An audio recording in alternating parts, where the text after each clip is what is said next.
Незаконное потребление электроэнергии и последствия сегодня обсудили на семинаре, проведенном региональным филиалом МРСК Северного Кавказа. Это первая встреча после смены руководства. Коллеги из Пятигорска консультировали ингушских контролеров по методам работы с потребителями. Ферида Миржоева с подробностями.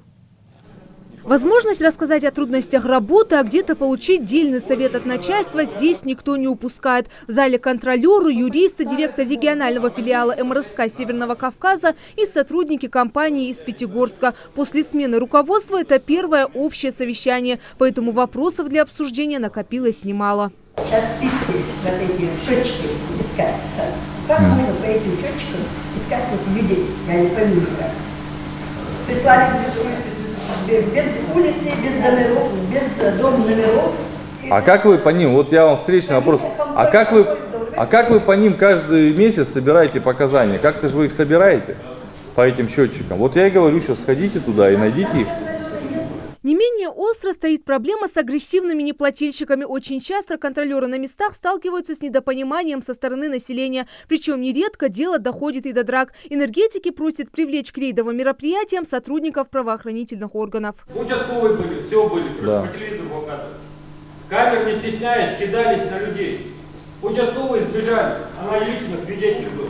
Она не сбежала? Покажем поводу памяти. Ну, значит, такие участковые, если они сбежали. А это везде так. Это везде так. Ну а после бурной полемики собравшиеся перешли к главной теме совещания. На повестке дня незаконное потребление электроэнергии. Среди недобросовестных потребителей не только частные жилые дома, но и предприятия, организации, объекты бизнеса, кафе, магазины и парикмахерские. Но в любом случае крайне важно правильно составить акт бездоговорного и безучетного потребления электричества. Коллеги из Пятигорска учат ингушских контролеров, как работать по новому регламенту. В акте вы указываете, кто составляет.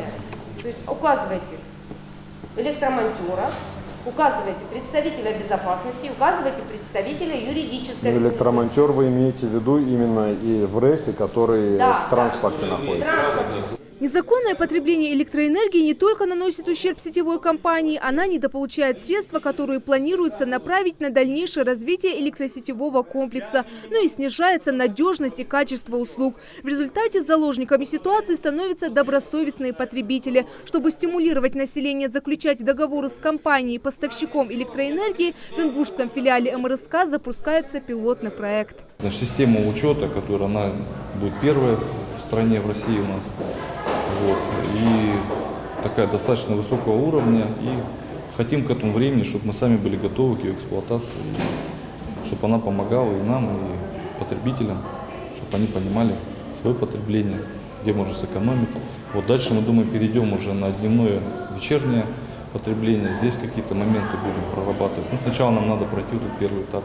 Таким образом, удастся снизить уровень потери электрической энергии в сетях, а также сократить количество незаконных подключений. Сотрудникам ингушского филиала МРСК Северного Кавказа предстоит проводить как плановые, так и внеплановые рейды.